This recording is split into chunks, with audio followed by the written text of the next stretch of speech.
Perfect.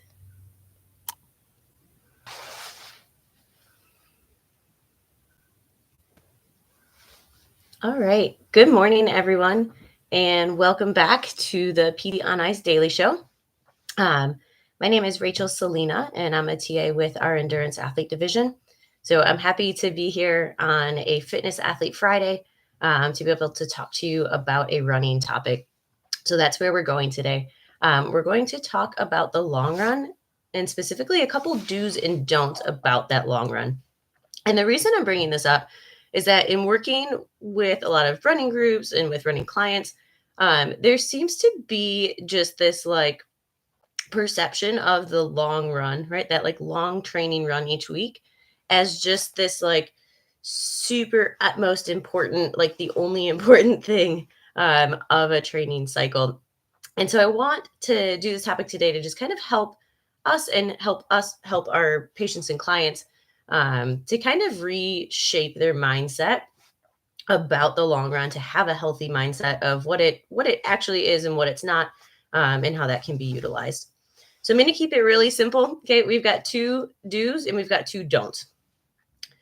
Our first do is do use the long run to test your race day plan. Right, it gives us an opportunity to test out um, everything we want to actually use race day, whether that's clothing or food. And this is kind of where that like advice, I guess, if you're a runner, you've probably heard this, or you maybe have said it to people like, don't try anything new on race day. This is kind of speaking to that. Like, there's value in that advice. So think about if you have your favorite pair of shorts and tank top that feels super comfortable for a 1 hour run, and you're planning to wear that on race day, but you've never worn it for longer than whatever, an hour and a half, right? Maybe that same combination does not feel comfortable once it's like 2 hours saturated in sweat. And maybe it starts to chafe, but you wouldn't have known that if you didn't test it. Right, so use the long run to test your clothing. That way, you know either you need to change your clothing to something different, or know how to like use Body Glide or something like that to prevent chafing.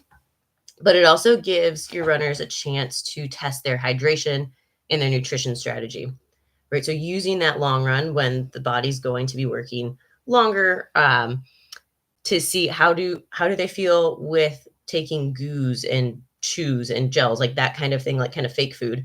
Does their stomach and their gut tolerate that? If you haven't tested that before going into race day, like you can set yourself up for a not great situation. With just not knowing how your body will respond. So can you test the fuel that you plan to use on race day? Can you test the clothing that you plan to use on race day? Are you comfortable carrying your water? Do you know what the aid stations at this race will have so that you can start to practice with what those products are? So do use the long run as a test for race day. Our second do is do progress that long run gradually over a training cycle. So just like we have the 10% rule for kind of our overall progression of running volume, we can kind of think of the long run itself, like that one longer distance run in the week, following a similar pattern. And it doesn't necessarily have to be like stick to only 10% or always 10%, but just the idea that it should, as overall running volume is progressing, that's when that long run volume should also progress. So it wouldn't make sense if someone maybe starts out and one of the weeks they're doing a 10-mile long run because that's what they have time for. But the next week, like maybe they have vacation from work or they're on vacation, something like that. They have more time and they decide they're going to go do 16 that week just because they can fit it in. Like, we're not setting the body up in a great way to tolerate that longer stimulus if we haven't gradually built up to it. So what the actual like number for the long run is will obviously depend on what distance of a race you're doing and what the experience of that runner is. But just using that concept of progressing it gradually as the training cycle is also progressing. For our first don't count on the long run to be magic. And I think this is where a lot of the mind, like kind of the unhealthy mindset is. We get it in our mind that like that's the only important run of a cycle of that week, right? if nothing else, I need to get that long run in because that's what's going to make me more fit and better prepared for my race. But really, the mileage there is the same importance as our mileage through the rest of the week. There's nothing different about it. Like, it's still just mileage and time on the feet and giving the body time to make those adaptations to become a better runner. So we can get in a really sticky spot if, and again, this is a situation like I know I've been in, I've heard from other people that when they're struggling with this, like think of the person that gets really busy during the week. Okay. They're supposed to maybe have 3 or 4 like shorter or middle distance runs during the week. The week gets really busy. Maybe kids were sick. There was an issue at work, like whatever combination of things that build up a lot, like, and make that person decide to not hit those kind of less important weekday runs. And then, but the thought is they're like, oh, well, it's okay. Like that stuff doesn't matter as much. I just have to hit this long run on the weekend and I'll be good. Like that's what's going to get me prepared.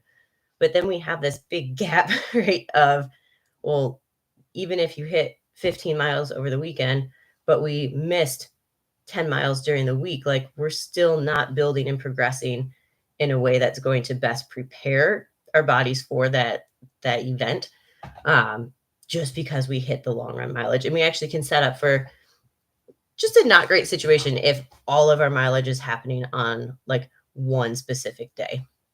So don't count on that long run to be magic, right? Our other runs or other volume are just as important.